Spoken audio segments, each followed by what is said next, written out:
TWR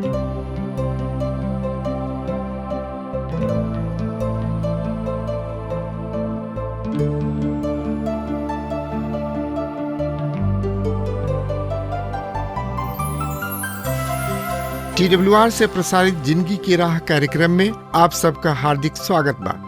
परमेश्वर हर एक आदमी में जिंदगी का सांस डाल देले बड़न। यही वजह से सगरी जीव से अधिक समझ रखेला, तब वो जिंदगी में मानसिक संतुलन और अशांति के बीचा में जिएला।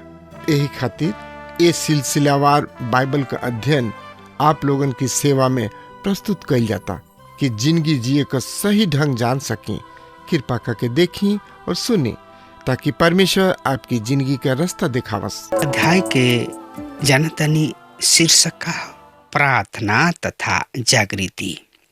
रउआ याद हुई जब हम एजरा के किताब के बारे में बतावत रही तो हमनी के पौले रही जा कि पवित्र बाइबल के अनेक किताब में ई 9वां अध्याय समाइल बा तथा दानियल नबी के 9वां अध्याय ये सब के जागृति है। आई हमनी के जागृति शब्द के बारे में ठीक तरी से समझ लिहल जाओ। ई उ शब्द है जकरा के समझे में सबसे अधिक भूल होला। प्रिय भाई बहन, इस शब्द के अर्थ जिंदगी तथा बल के पुनरुत्थान अर्थात पुनरुद्धार। जागृति के अर्थ चेतना के ओर वापस लौटल भी होला। मृतक सब में जिंदा होखला के संदर्भ में भी इस शब्द के प्रयोग होला, जैसे कि रोमियो 14 अध्याय के 9 पद में प्रेरित पौलुस कहताणे, यही कारण मसीह मुअले और जिंदा भी हो गईले कि वो मृतक सबके और जीवित ये दोनों के प्रभु हमें। अंग्रेजी भाषा में इस शब्द रिवाइवल आइल बा, जगरा के हम हिंदी में जागृति कह सकतनी। रिवाइवल अर्थात जागृति शब्द विश्वासी सबके समूह तक सीमित हो गइल बा। इस शब्द के विश्वासी के वो अवस्था के संदर्भ में प्रयोग कइल जाला जब वो आत्मिक पतन के दशा से उभर के पुनः तेजी के साथ जिंदगी शक्ति के प्राप्त करेला। नहमिया अध्याय 9 में ये जागृति ढंग से प्रयोग कइल गइल।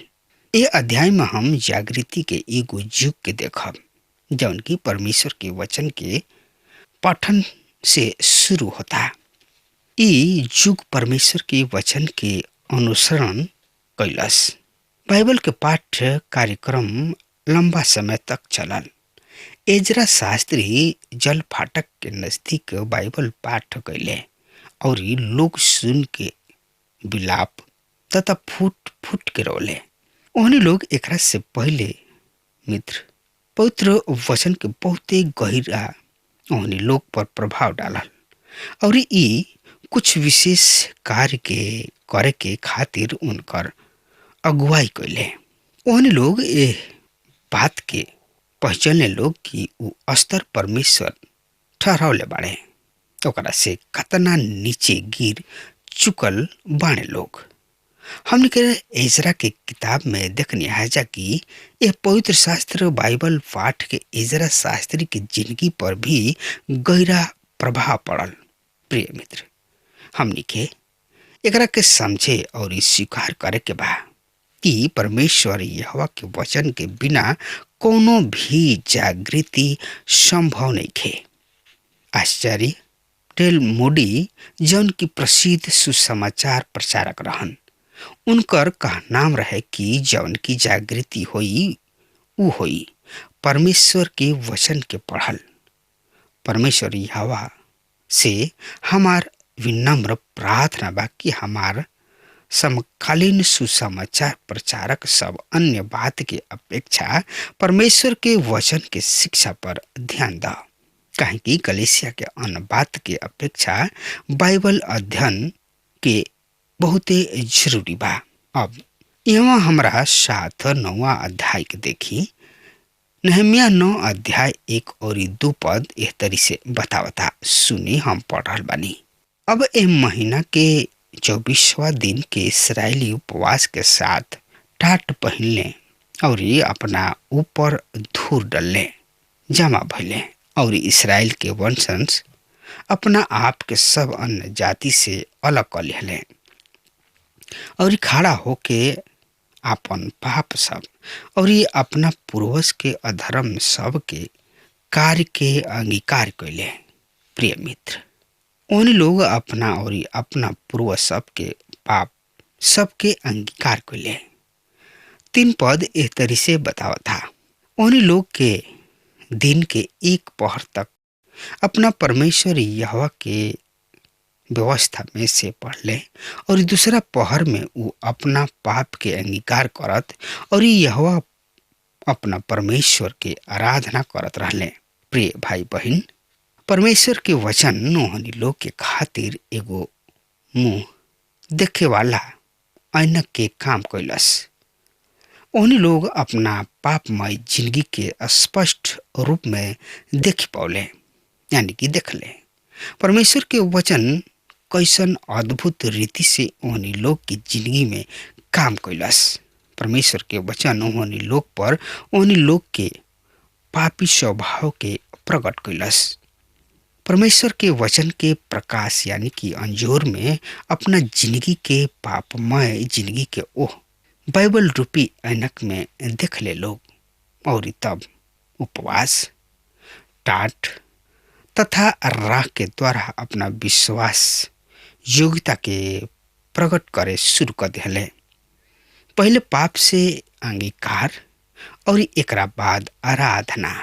प्रिय मित्र, आज ऐसन बहुते स्थानीय कलीसिया आराधना के सुघर और रुचिकर लुभावना बनावे में लागल बाड़े और ये प्रयास में उनकर ध्यान आराधना के पवित्रता और गंभीरता पर से उठ गई।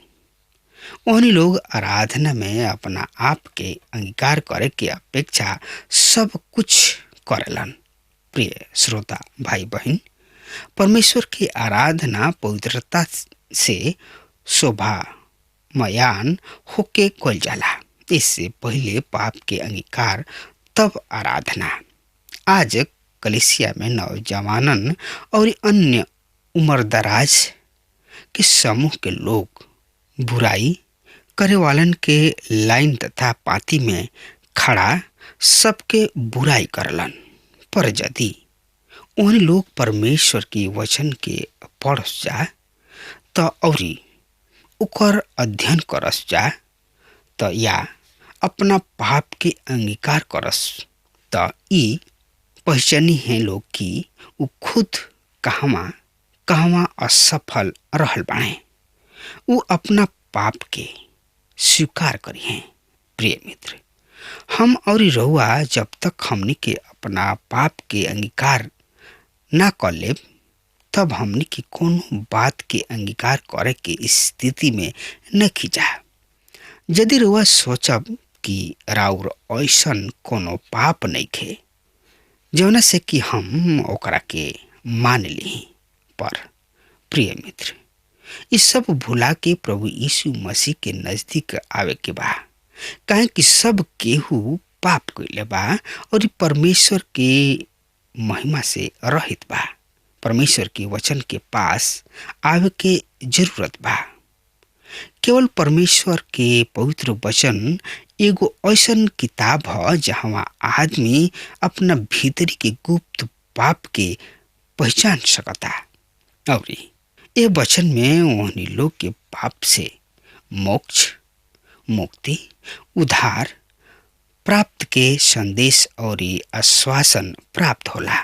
पवित्र और बाइबल ही ऐसन किताब है जौन की हमनी के परमेश्वर के और शैतान के बारे में स्पष्ट और ठीक ठीक जानकारी देला।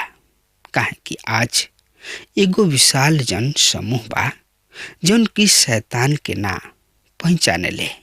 प्रिय श्रोता भाई बहनी लोग, पवित्र बाइबल एक कार्य में राउर एकमात्र सहायक हमें। इससे शैतान जानता पवित्र शास्त्र बाइबल के दुश्मन है, उतना और कोनो किताब में ना है। इसराइल के संतान वो दिन व्यवस्था के 1/4 भाग पढ़ ले और समझ ले और ओहनी लोग सुन ले और ओहनी लोग के खातिर सोना में सुहागा हो गई। ई वचन पाठ के ओहनी लोग अपना पाप के मान ले और ई है ना फुट फुट के रोले और अपना मन में ओहनी लोग विचार कैले कि हम कहाँ बानी, कौना स्थिति में बानी, कौना समस्या में बानी। प्रिय मित्र, बाइबल ऐसन ओसन किताब ना है। ई सब किताबन में एगो उत्तम किताब है। ई किताब प्रभु परमेश्वर के प्रेरणा के द्वारा लिखल गई ई किताब है। ऐसे साफ और स्पष्ट हमनी के बाइबल में अपन पाप दिखाई देवे लगला। जैसे ऐनक में हमनी के मुंह देखी न जा, वही तरी हमनी के पाप पवित्र शास्त्र बाइबल में झलके लगला।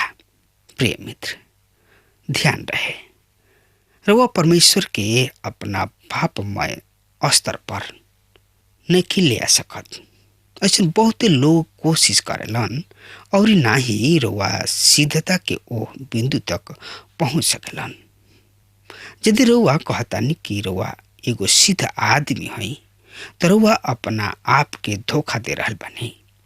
पवित्र शास्त्र बाइबल बतावले पहला यूहन्ना 1:8 और 9 पद में, यदि हम कहें कि हमरा में पाप नहीं खे तो हम अपना आप के धोखा दे रहल बानी और हमरा में सत्य नहीं खे। और यदि हम अपना पाप के मान ली जा तो ऊ हमार पाप सबके क्षमा करे और हमरा सब अधर्म से शुद्ध करे में विश्वास जोग और धर्मी हमें।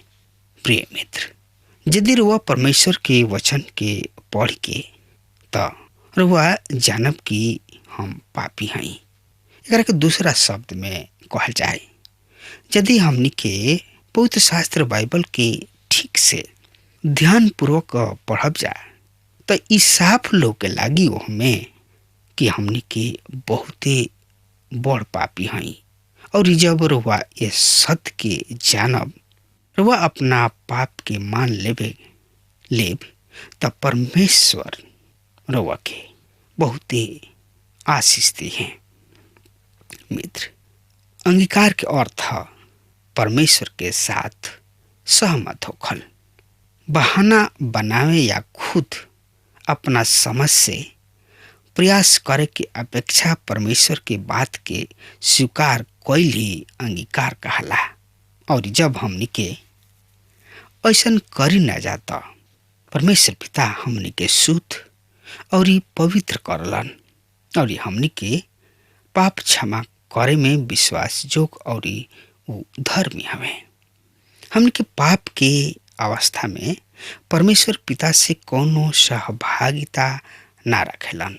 हमनी के उनकर आराधना ना कर सकेलन। इससे सबसे पहले पाप के अंगीकार कईल बहुते जरूरी बा। मित्र, अब हमार विश्वास बा कि यह व्यक्तिगत अंगीकार के पश्चात इस सब आदमी सब ईमानदारी और गंभीरता के साथ अपन बुराई सब के ऊ करत रहन। ऊ व्यक्तिगत रूप से अपना अपना पाप के मान ले। ई अंगीकार ऐसा ना करेला कि आदमी सबके सामने खड़ा हो जाए और इस सबके सामने अपना पाप के मान ले। मित्र, सबकर ध्यान अपना ओर खींच ले। मित्र, हमरा कहे के मतलब ई बा कि हम अंगीकार ऐसा ना करेला कि आदमी सबके सामने खड़ा हो जाए और अपना सब पाप के बखान करे और सबकर ध्यान अपना ओर खींच ले और इस सबके नजर में एगो महत्वपूर्ण आदमी बन जाए। प्रिय मित्र, हमार अनुभव ही ऐसने कुछ ऐसा ही बा। हमने के खोज यही तरी बतावेले। ध्यान दी, परमेश्वर के वचन सुनला के बाद उन्हें लोग अपना अपना पाप के अंगीकार कैले और ई परमेश्वर की स्तुति कैले। प्रिय मित्र, हमने के आज एकर बहुते जरूरी बा। परमेश्वर के नाम के स्तुति प्रशंसा बड़ाई करे के बहुत ही जरूरी बा। हमने के अपना आराधना में परमेश्वर की स्तुति करे के बहुत ही आवश्यक हो गई बा।